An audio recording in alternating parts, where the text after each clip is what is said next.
Hello बच्चों, मैं doctor Swati Sharma, doctor Swati Sanskrit and Hindi classes में आपका स्वागत करती हूँ। आज हम बीए पार्ट 3 के फर्स्ट पेपर के चौथे श्लोक को पढ़ेंगे। अब आपको पहले मैं बता ही चुकी हूँ कथा वस्तु वगैरह, तो अब हम श्लोक पढ़ना शुरू करते हैं। कथम भीष्म अहम संख्य द्रोणम च मधुसूदन ईशुभि प्रतियुत्स्यामि पूजा अरिसूदनम। सबसे पहले हम क्या करेंगे, इसके अन्वय को देखें। मधुसूदन अहम संख्य भीष्मम च द्रोणम प्रति कथम ईशुभि योत्स्यामि अरिसूदन पूजा अहो।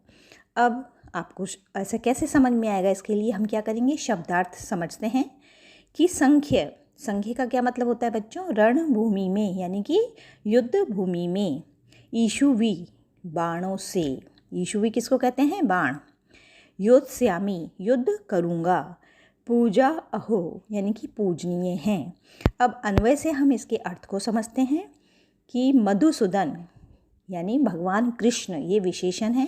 हे मधुसूदन, अहम संख्य मैं युद्ध भूमि में, भीष्मम च द्रोणम प्रति, भीष्म पितामह के प्रति और द्रोणाचार्य के प्रति, कथम ईशुभि योत्स्यामि किस प्रकार बाणों से युद्ध करूँगा। यतः क्या है, हमने अन्वय को जोड़ने के लिए, अर्थ को जोड़ने के लिए लगाया यतः यानी क्योंकि।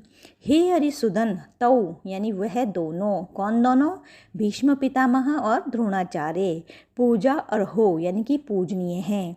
हे मधुसूदन, हे भगवान कृष्ण, मैं युद्ध भूमि में भीष्म पितामह और द्रोणाचार्य के प्रति किस प्रकार बाणों को चलाकर युद्ध करूँगा, क्योंकि वो दोनों तो मेरे लिए क्या हैं, पूजनीय हैं, अर्थात मैं उनकी पूजा करता हूँ। पूजा क्यों करता हूँ, क्योंकि भीष्म पितामह क्या है, उनके पितामह हैं, परदादा हैं, तो वो उनकी भीष्म पितामह की गोद में खेल करके बड़े हुए हैं, उनका आदर करते हैं, सत्कार करते हैं।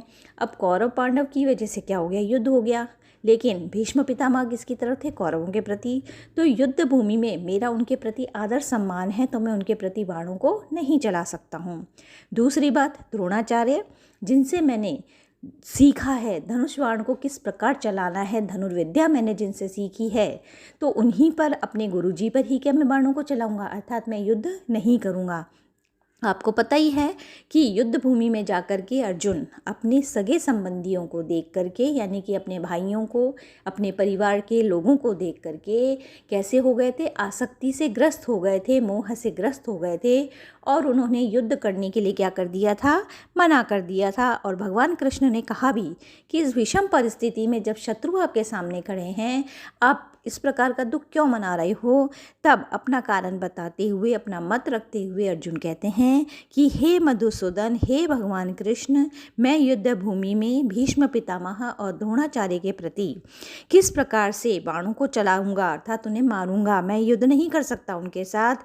हे अरिसूदन, हे शत्रुओं का संहार, अरिसूदन क्या होता है, शत्रुओं का संहार करने वाले, हे शत्रुओं का संहार करने वाले भगवान कृष्ण, वह दोनों तो मेरे लिए क्या है, पूजनीय हैं। अब आपको बच्चों अर्थ समझ में आ ही गया होगा। चैनल को जल्दी से सब्सक्राइब कर लीजिए, लाइक कीजिए, शेयर कीजिए, कमेंट्स दीजिए। धन्यवाद।